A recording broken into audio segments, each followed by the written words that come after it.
Good morning again, everybody. Thank you for coming to the March 2023 in-services. I'm now pleased to present Raina, and she's going to give us an in-service and update on vitamin D. It's all you. Thank you. Yeah, so like Dr. Baldwin said, my name is Raina, and my presentation is titled Vitamin D and Me, and what can vitamin D do for your health? Let's see. So by the end of this presentation, I'd like for you all to be able to describe the benefits of vitamin D, to be able to recognize the natural and the food sources of vitamin D, and then also be able to identify the health implications that can occur if you have vitamin D deficiency. So starting off with answering the question, what is vitamin D? It is a fat-soluble vitamin. So our bodies can actually create vitamin D through exposure to the sun, and then we can also get it from our diets and through supplementation. There are a lot of benefits to vitamin D that you've probably heard about. The first being that it can help your body absorb calcium and phosphorus, and that's important for bone growth and bone health, especially throughout childhood and adolescence when you're growing and going through puberty, but also in adulthood and in elderly age as well. It can also reduce inflammation. It's been found that vitamin D can even facilitate the function of a healthy immune system, and it can also regulate mood.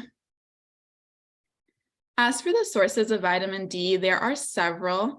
The most common and the easiest is sunlight. So they recommend that you get 10 to 30 minutes in the sun every day in order to have a sufficient amount of vitamin D. But you can also get it in your diet. So a lot of times they have fish sources that are good sources of vitamin D, and that would be fatty fish. So like mackerel, salmon, sardines, tuna, fish like that. But it can also be found in raw milk, in orange juice, in eggs, and even some mushrooms have vitamin D in it. So you can get it from natural sources like sunlight, and then you can also get it from your diet. The next question that I want to answer is, how is vitamin D absorbed in your body? So vitamin D goes through this pathway in order to get to the active form that your body can actually utilize for all the benefits that I talked about previously. So when we think about vitamin D, there's two main types of vitamin D that we think about. So there's vitamin D2 and there's vitamin D3. So vitamin D3 is the type that's synthesized when the skin is exposed to sunlight. And there's some types of vitamin D that can be found in food as well. But vitamin D2 is actually the kind that comes from our diet and the foods that we eat. So whether it comes from the sun or from our diet, once we have that step, the next step is that it goes through a hydroxylation process in the liver. And that's going to form something called 25-hydroxy vitamin D. And I kind of have a picture down here to explain the process in a visual. So once it goes to the liver, it's then going to go to the kidney, and it's going to have a second hydroxylation event that occurs. And that's going to create 1,25-dihydroxy vitamin D. And that's actually the active form that our bodies can use for all those benefits. So again, once we get it from the sunlight or from our diet, it goes to our liver, there's a hydroxylation event that occurs, and then the liver sends it to our kidneys, and the kidneys create the active form of vitamin D that our bones use, that we use in our immune system, and things like that.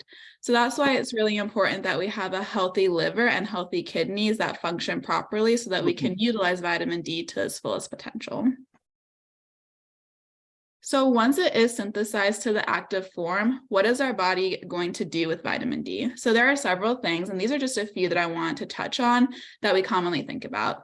So like I mentioned previously, it is really important for our bone health. If you have a sufficient amount of vitamin D, you're able to properly absorb calcium that we get from our diets. And that's going to help, especially like I mentioned in children, it's going to prevent rickets, it's going to promote proper bone growth and bone health. And it can also be used by our osteoblasts and our osteoclasts to create healthy bones that can prevent fractures and breaks. And then vitamin D is also going to be utilized by the immune system There's been evidence that shows that vitamin D can help modulate a healthy immune system, and the immune system is able to better respond to foreign bodies.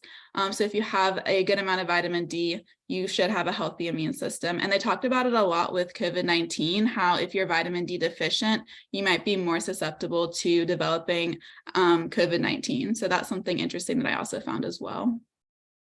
And then vitamin D, they also found that there are receptors, vitamin D receptors present on our muscles. So that's going to help promote the development of healthy skeletal muscle and good muscle strength.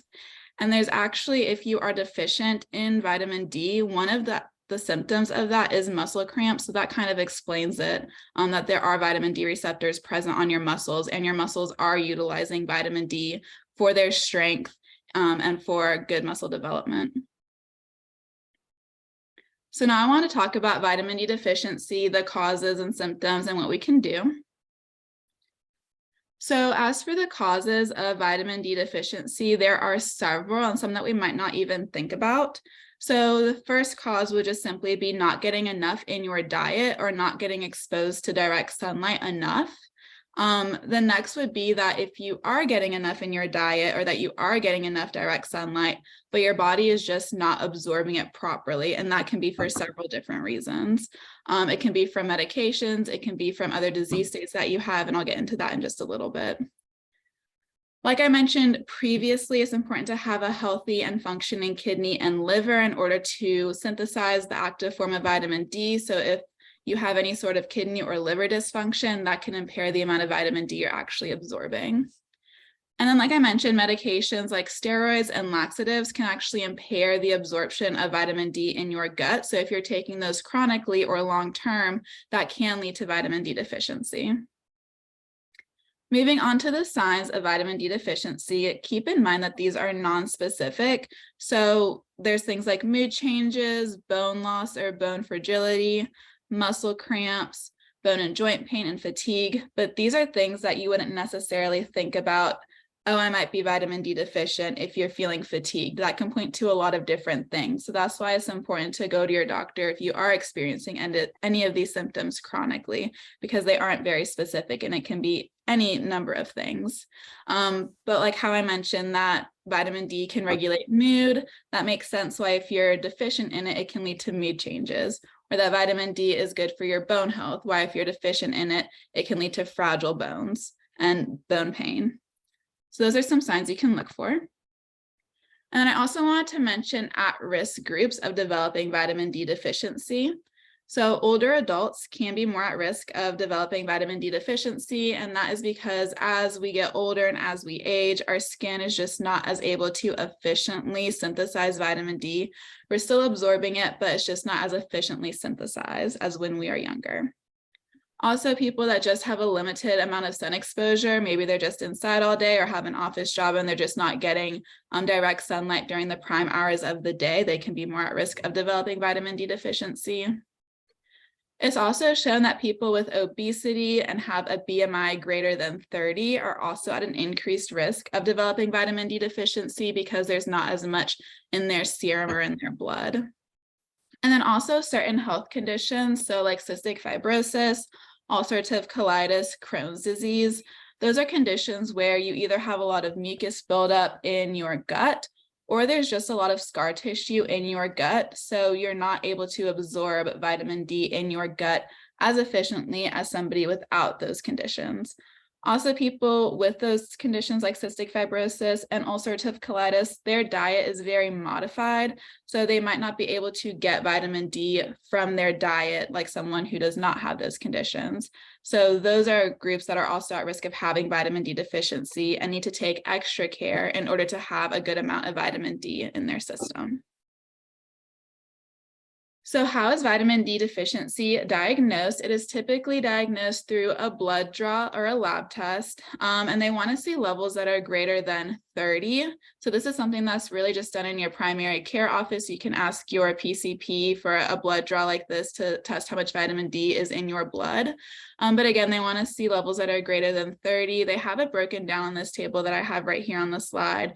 From normal is 30 and up, Insufficiency would be defined as a vitamin D level of 21 to 29, and then deficiency is technically defined as less than 20. And so if you have chronic and severe vitamin D deficiency, as in you're not getting it treated, you're not having it in your diet, you're not taking supplements, and you have this long term, it can lead to secondary health conditions like depression, poor bone health, brittle teeth, and even impaired immunity.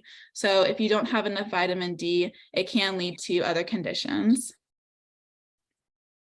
So what can we do about vitamin D deficiency? What I wanted to mention is that, of course, you want to talk to your doctor or your pharmacist before you start any kind of supplements, just to make sure it's the right choice for you.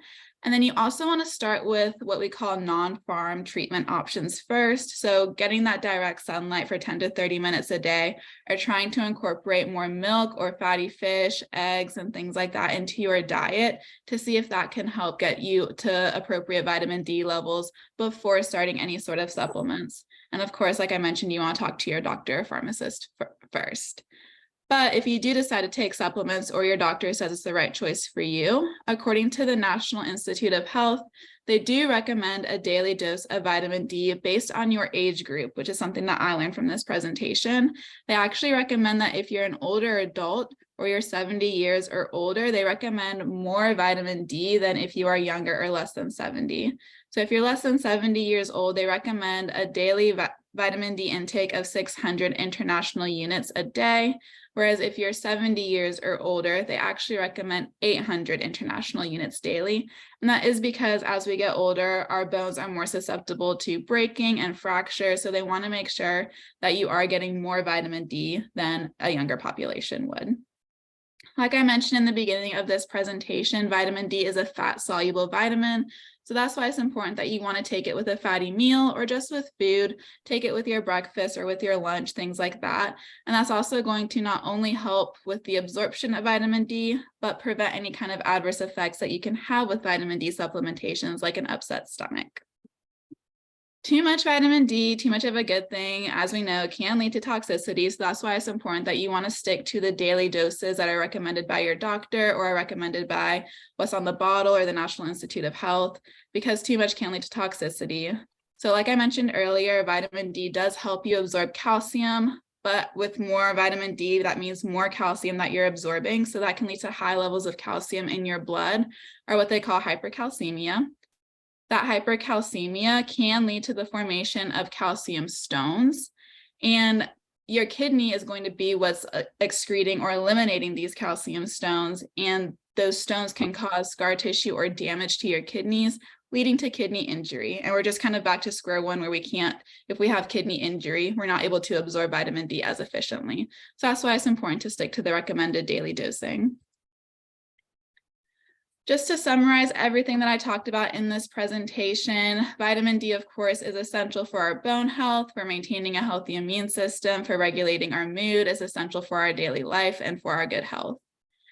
We can find vitamin D from several different sources, including sunlight, our diet, and our supplements that I just talked about. Having good gut health, good liver function, and kidney function all contribute to our body's ability to utilize vitamin D. Vitamin D deficiency is something that we can look out for. We can go to our primary care office and get a I was just watching Casey's presentation, so to see if we have vitamin D deficiency, and that can lead to secondary health conditions. And of course, before trying any over-the-counter vitamin D supplements, you want to speak to your doctor or pharmacist to make sure it's the right choice for you. I have my references listed here, and I can take any questions if y'all have any. Excellent. So now's a good time. If you are muted, if you want to have any questions, feel free to ask Irene if you've got any questions.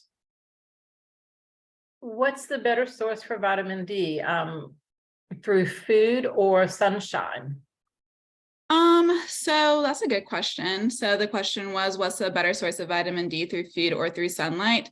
The natural source of vitamin D, I don't know if one is necessarily better than the other, but they do recommend that you are getting daily sunlight to have sufficient vitamin D that way. It's kind of harder to get it in your diet because not everybody's eating fatty fish every day. I mean, maybe you are, but it's kind of hard to fit salmon and tuna in your diet every single day. So I think that if you're getting the sunlight, it would be a little bit easier to get that daily, not necessarily saying it's the better source of vitamin D, because either way, whether you get it from sunlight or from your diet, you're going to have to convert it in your liver, and then your kidneys to get to the active form. So one just might be a little bit easier to incorporate into your daily life versus the other. Does that answer your question, Judy?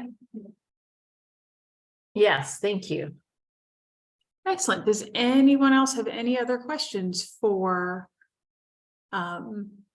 And I concur with the comment in chat. Raina, good job. Thank you.